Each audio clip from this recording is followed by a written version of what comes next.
इसमें हमारे कुछ ग्रुप मेंबर्स हैं, भूमिका मेहरा, भूमिका राठौर, रोहन सिंह और वैशाली पाटिल, वंश प्रजापति, सौरभ सैनी और आदित्य राज। ये स्मार्ट डेटा का एक्सपेक्ट है, इसका इंट्रोडक्शन आपको भूमिका। So my name is भूमिका मेहरा। जैसे कि हमारे टीम लीडर ईश्वन गौड़ ने आपको बताया, हम एक फेस रिकॉग्नाइजेशन प्रोजेक्ट पर वर्क कर रहे हैं।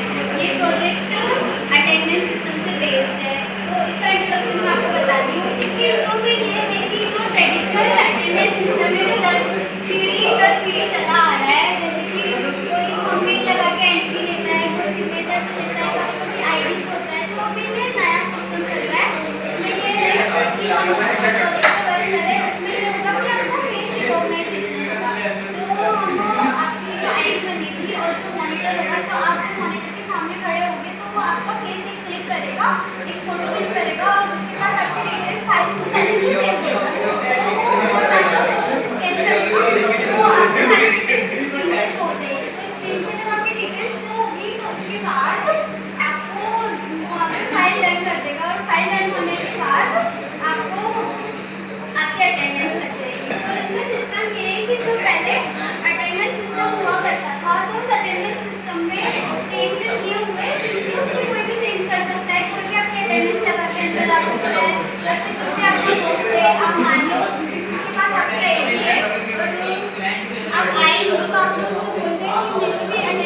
तो पहले इजीली लग जाता था, बट अगर हमने ये जो नया टेक्नोलॉजी को ऐड करके हम अटेंडेंस के लिए ट्राई करेंगे तो ये बेस्ट रहेगा।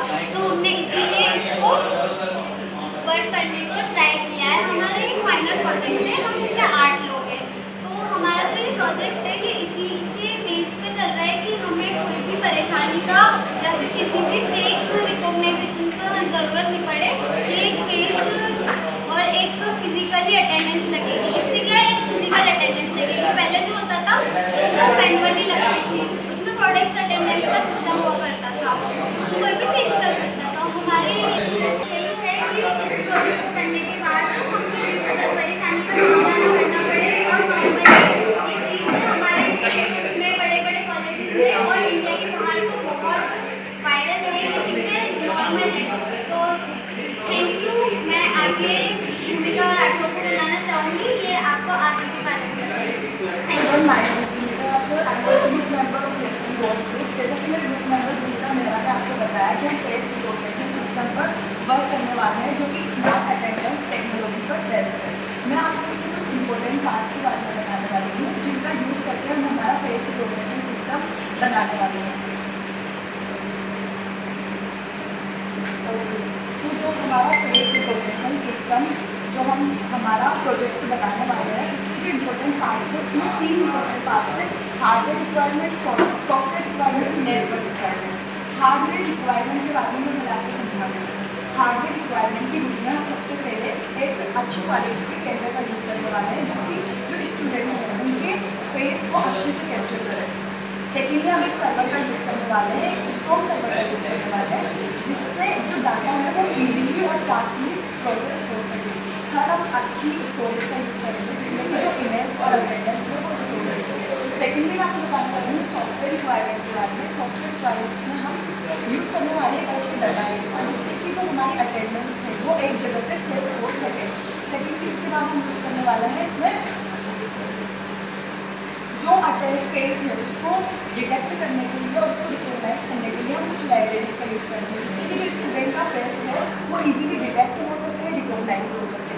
थर्ड नंबर पे हम इसका जो इंटरफेस रखने वाले हैं वो एकदम बहुत ईजी इंटरफेस और सिंपल इंटरफेस रखने वाले हैं जिससे कि जो टीचर्स और स्टूडेंट्स हैं वो अपनी अटेंडेंस को एक्सेस कर सके, वहाँ जाके वो देख सके, उनका जो डाटा पैनल है वो ईजीली वो देख सके हमारी वेबसाइट में जाके। थर्ड इसका नेटवर्क है, जो कैमरा होता है, सर्वर होता है, डाटाबेस होता है, इनको तीनों के बीच में हमें कनेक्शन बना के चलना होता है। तीनों को एक दूसरे से कनेक्ट रखना पड़ता है। तीनों को एक दूसरे से कनेक्ट करने के लिए हमें एक हाई नेटवर्क की ज़रूरत पड़ती है। उस हाई नेटवर्क के लिए हम वाईफाई का या आर्थनेट का यूज़ कर सकते हैं जिससे कि जो कैमरा है, सर्वर है और जो डाटाबेस है वो तीनों के तीनों आपस में एक दूसरे से कनेक्ट रहे। फिर मैं आपको बताने वाली हूँ जो हमारा फेस रिकॉग्निशन सिस्टम है उसके वर्क फ्लो के बारे में। सिस्टम का वर्क हमारा फेस रिकॉग्निशन सिस्टम बनाने वाले बारे में आपको बता देती हूँ। तो सबसे पहले हम स्टूडेंट इन्वॉल्वमेंट प्रोसेस को करने वाले हैं, जिसके अंदर हम जो स्टूडेंट होगा उसकी जो एक इमेज होगी उसको क्लिक करेंगे और इस इमेज को हम जो हमारा वेबसाइट है जो हमारा डाटा बेस होगा वहाँ पर हम उसको सेव करेंगे। हमारे सर्वर में हम स्टूडेंट की इमेज को सेव करेंगे। जब भी वो स्टूडेंट होगा वो हमारे क्लास में एंटर करेगा, वो क्लास में एंटर करेगा तो जो कैमरा होगा वो स्टूडेंट के फेस को रिकॉग्नाइज करके उसको डिटेक्ट करके उसकी ऑटोमेटिक अटेंडेंस मार्क कर देगा। इसमें अटेंडेंस कैप्चर प्रोसेस में आता है, उसकी अटेंडेंस मार्क कर देगा, वो attendance easily safely data server में सेव हो जाएगी, जिसको टीचर होगा वो इजीली एक्सेस कर पाएगा। और जो हमारी सिक्योरिटी डाटा स्टोरेज की वो हाई होने वाली है, ताकि जो अटेंडेंस है वो कभी भी इधर से उधर नहीं होगी और जो टीचर होगा वो एक सिंपल जो पैनल होगा वहाँ जाके स्टूडेंट के अटेंडेंस एक्सेस कर सकता है, देख सकता है कि किस स्टूडेंट ने आज क्लास ली है, किसने नहीं ली है। ऑब्वियसली एक्सेस होना चाहिए। सर नेक्स्ट स्टेप मेरे ग्रुप मेंबर रोहन को बताना चाहूँगी, जो कि आपको आगे के बारे में समझाएगा। Hello everyone, my name is Rohan Chauhan. जो आज हमारा प्रोजेक्ट होने वाला है वो स्मार्ट अटेंडेंस स्कीम पर होने वाला है इम्प्लीमेंटेशन। इंस्टॉल हार्डवेयर, इसमें मेनली जो हार्डवेयर है हमारा वेबकैम है और ये आपका फ़ोन भी हो सकता है या फिर लैपटॉप की स्क्रीन पे वो लगा हुआ कैमरा, तो उसके द्वारा आपका एक फेस स्कैन किया जाएगा तथा उसके द्वारा ही बताया जा सकता है कि आपके डाटा को बताया जा सकता है। हमारा सॉफ्टवेयर मेनली जो सॉफ्टवेयर है वो डाटा को एनालाइज करके आपके डाटा को आप तक पहुँचाएगा। बाकी इसमें जो मेनली हो सकता है कि इसमें या तो टाइमिंग लग सकती है या फिर इसमें जो हमें फेस करना पड़ेगा कि ये डिले होगा या फिर नेटवर्क में थोड़ा इशू आता है, इस वजह से थोड़ा डिले हो सकता है। और मेनली जो हमारा सिस्टम जो होगा वो SQL और MySQL डाटाबेस लाइटवेट डाटाबेस के ऊपर काम करता है, जिससे हमें डाटा को जो है स्टोर करने में हमें आसानी हो पाए इसके लिए। और इसमें API को जो यूज़ किया जा रहा है वो API जो हमारा है मेनली है वो SQL और MySQL की है। और इसमें जो हमारी लैंग्वेज है वो गोल लैंग्वेज पाइथन और जावास्क्रिप्ट है, जिसका यूज़ फ्रंट एंड और बैक एंड में किया गया है।